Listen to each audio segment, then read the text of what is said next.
My brother's daughter sent me a graduation registry asking for a new car, a $10,000 vacation fund, and a luxury watch. I replied, "Not happening." She snapped, "Then don't show up." So I didn't. And what happened next had the whole family turn on her instead. I was already angry with Kayla before she ever sent the registry. That girl has been walking around like she's royalty since she was 15, entitled, smug, and completely out of touch. The worst part, she knew exactly what she was doing. Kayla is my younger brother Jason's daughter, 17, pretty, smart, and manipulative as hell. She's the golden child of the family, and everyone has been feeding that ego of hers since the day she was born. My parents cuddle her. Jason, who used to have a spine, just shrugs and calls it teenage confidence. And his wife, Erin, treats Kayla like she's her best friend, not her daughter. They let her talk to them like they're her assistants. But me?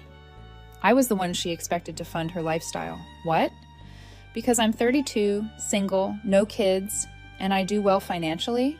I work in tech consulting. I own my condo outright, and I like nice things. That was all Kayla needed to decide that I had an obligation to share the wealth. Over the past year alone, she'd hit me up for concert tickets, luxury skincare, limited edition sneakers, and a new iPhone. Once, she even asked me to cover a therapist she found on Instagram because Dad doesn't understand mental health stuff. I paid for it, hoping maybe it'd help. It didn't. She just used it to complain about how hard it was being surrounded by people who didn't get her. She always made these little digs too, like, "You're lucky, Aunt Cheryl. No husband, no kids, just freedom and extra money." As if my life was just some open vault for her to dip into. Then came the registry. It was a Thursday night. I was finishing up work emails when I got a message from her. No hi, no how are you? Just a text that said, "Hey, Aunt Cheryl, here's my graduation registry.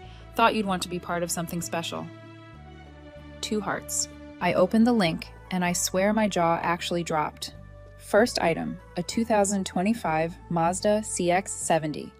Second, a $10,000 fund for her gap year in Europe.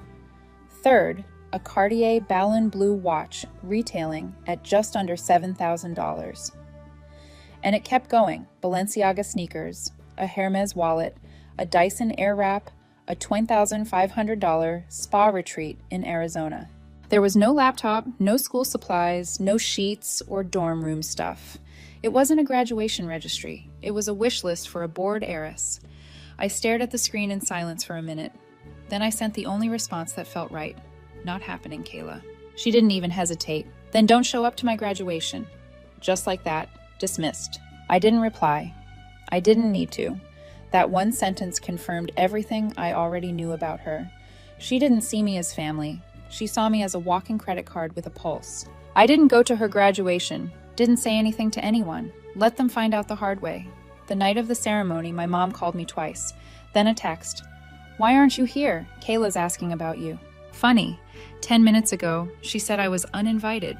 Now she's playing the victim. I didn't answer. The next day, Jason called. That was the moment I knew they weren't going to drop it. They wanted answers.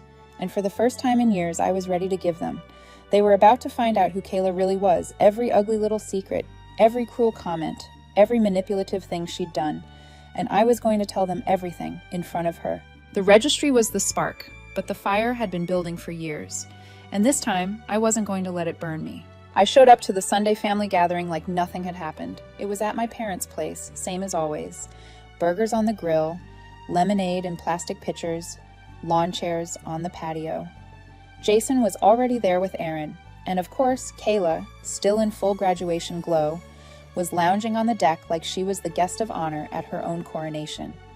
She didn't even look in my direction when I walked in. My mom gave me a tight hug and whispered, "I don't know what happened between you and Kayla, but please try to be civil." That was code for "don't ruin the day." Fine, I thought. But I wasn't here to cause a scene. I was here to end one. We went through the usual motions. Small talk. My dad asked about work. Erin told a long, pointless story about Kayla getting her nails done before graduation. Kayla rolled her eyes at every adult in a 10-foot radius. Then she pulled out her phone and started showing off photos of her registry haul. The gifts she did receive, a Chanel wallet from Erin, a shopping spree at Neiman Marcus from Jason, a weekend in Palm Springs from some family friend I barely know. My name never came up until my mom asked, So, what did Cheryl get you? Kayla didn't miss a beat. Oh, she said she couldn't be bothered. I blinked. That was it. The moment. I set down my glass and said clearly enough for the whole table to hear, no. I said I wasn't buying you a car, a $10,000 vacation, and a luxury watch, as you're 17, not a celebrity. Everyone went quiet. Even Aaron stopped mid-bite. Jason cleared his throat. Okay, maybe we can talk about this later. But I was done waiting for later. I turned to my parents. Do you know she asked me to pay for therapy because she said you two are emotionally dead? That she complains about you constantly? I looked at Jason. That she told me you and Aaron are too small-minded to understand her dreams? Jason turned to Kayla. Is that true? Kayla scoffed. It's taken out of context. Is it also out of context that she asked me to pay off her friend's $600 credit card debt as a favor? Or that she said she doesn't respect a single adult in this family? Aaron jumped in. Cheryl, this isn't the time. No, it's exactly the time. I stood up. Because I've spent a year and a half being used, insulted, and manipulated by a teenager who thinks money grows on trees and that the people around her are just ATMs with names. And I'm done. Kayla's face went pale. Jason just stared at her, and Aaron, for once, had nothing to say. Then my mom stood up. Not fast, not loud, just calm. She looked at Kayla and said, Is all of that true? Kayla didn't answer. She didn't need to. Her silence said everything. That's when the shift happened. My dad, who hadn't said a word all day, stood and told Kayla to hand over her phone. She refused. He took it anyway. Jason told her she'd lost access to the vacation fund. Aaron tried to argue, but he cut her off. She just humiliated our entire family. You think that deserves a reward? I didn't stick around long after that. The damage was done, and it wasn't mine anymore. As I walked out, Kayla stared at me like I just wrecked her life. Maybe I had, or maybe I just finally told the truth. Either way, for the first time in years, I didn't feel guilty. The next week was eerily quiet. No texts from Jason, no calls from Aaron, nothing from Kayla. Obviously, my mom sent a "hope you're okay" message, but that was it. I figured they were all licking their wounds and trying to regroup. I didn't care. I'd said what needed to be said, and I wasn't going to apologize for telling the truth, especially not to people who'd been tiptoeing around that girl for years. But by Friday afternoon, the silence broke. Jason called. I didn't answer. He texted, Can we talk? A lot's changed since Sunday. I called him back. His voice was calmer than I expected, but tired. He told me that after the cookout, Kayla went into full meltdown mode, screaming, crying, locking herself in her room, accusing everyone of betraying her. She said I'd humiliated her in front of the entire family and made her look like a greedy brat. Jason admitted that. For the first time, he saw her without the filter, and it scared him. She'd been saying those things about them, about me, for months. Aaron had been defending her so blindly that she never saw how far gone Kayla had gotten. But the confrontation forced them to deal with the mess they'd created. She's grounded, Jason said. No phone, no trips, no spending. She's starting summer school next week, voluntarily. That part actually made me laugh. Voluntarily? My ass. Then he said something I didn't expect. I should have stepped in a long time ago. I let her treat you like you owed her something. I'm sorry. That hit harder than I thought it would. Not because I needed the apology, but because I finally realized how badly he'd let her manipulate not just me, but him. He wasn't a bad guy. He was just a weak parent. And for the first time, he was trying not to be. I kept my distance after that. Kayla didn't reach out. I didn't expect her to. But my mom told me that something had shifted. Suddenly, she was doing chores, asking questions. Think normal. Not polite, not warm, just less awful. But then Erin showed up at my place. She didn't call, didn't text, just knocked on my door one Saturday morning with a half-fake smile and a Starbucks cup in her hand like we were old friends catching up. I let her in because I was curious.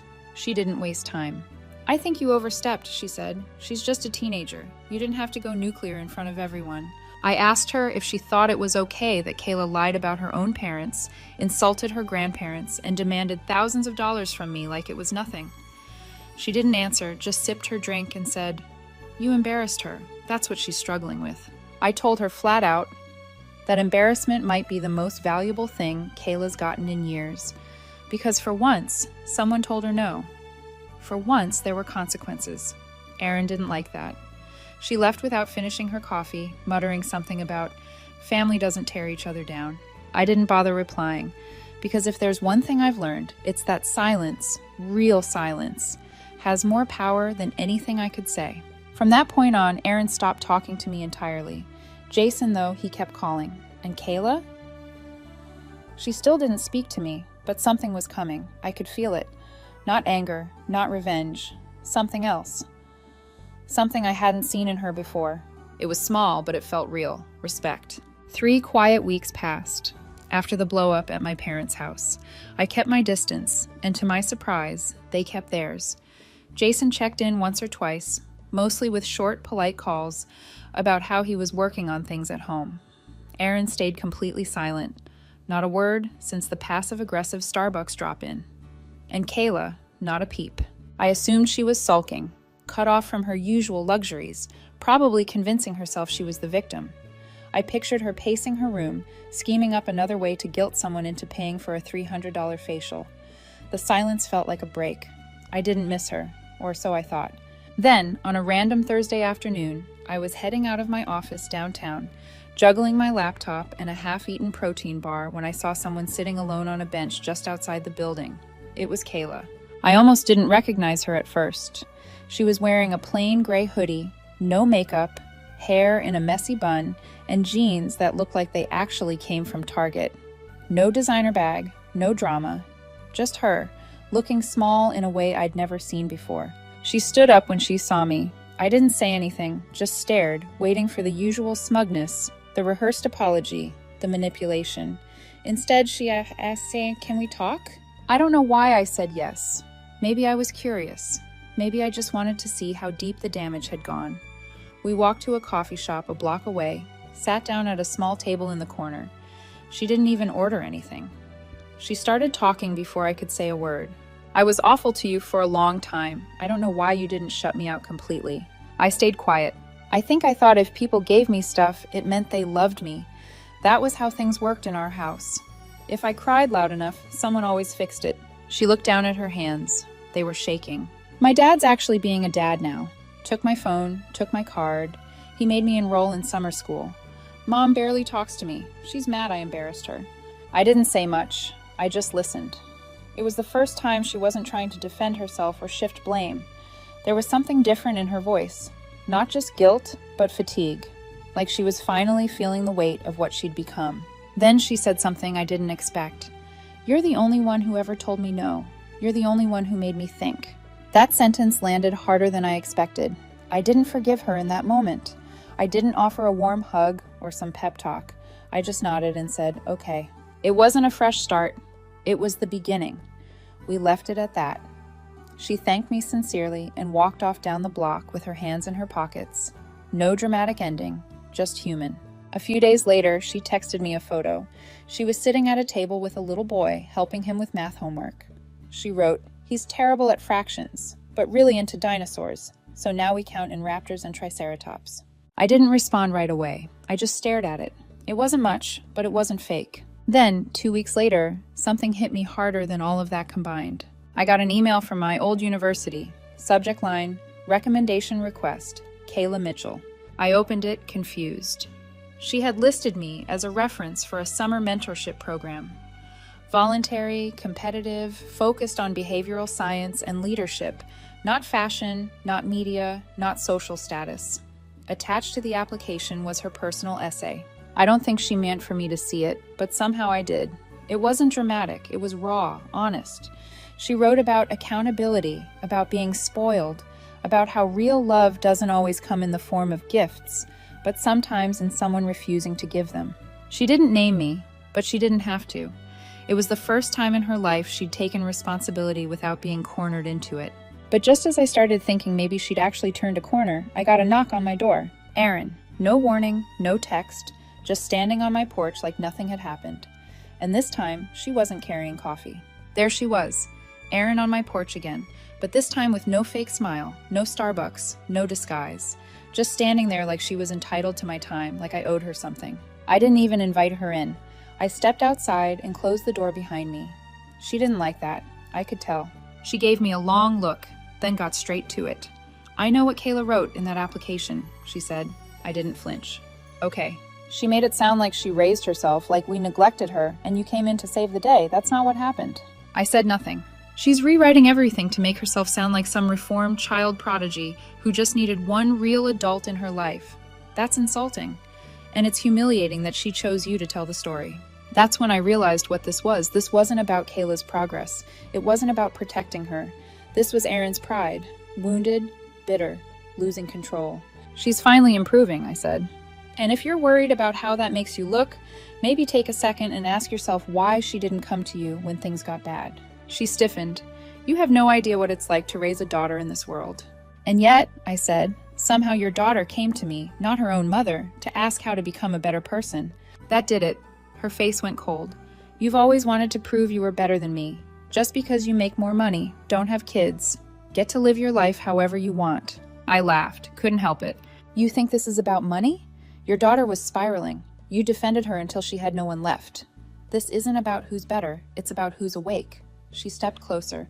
Stay out of our family business. This isn't your child. Right, I said. She's yours. And you had 17 years to guide her. She found me after 3 weeks of silence. She stormed off. No goodbye. No closing argument. Just rage, confusion, and something close to fear. But that wasn't the end. That night, Jason called me. He sounded tense.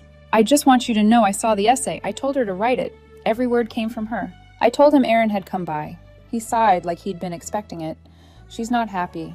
But I told her this isn't about us. It's about Kayla. Then he added something I didn't expect. She's been asking to talk to your dad. She says she wants to apologize. Like really apologize. And she did. The following Sunday, my dad called me and said Kayla came by alone, sat at the kitchen table and said sorry for how she talked to him, to my mom, how she took advantage of all of us. Said she was embarrassed, not just by what she did, but by how long she let it go on. My mom cried. My dad said he hadn't felt that proud of her in years. She was still rough around the edges, but it was happening. She was doing the work. The next week, she texted me again. I was a monster to you, and I don't expect us to be close now. But just so you know, I listen now. I actually listen. And for the first time ever, I believed her.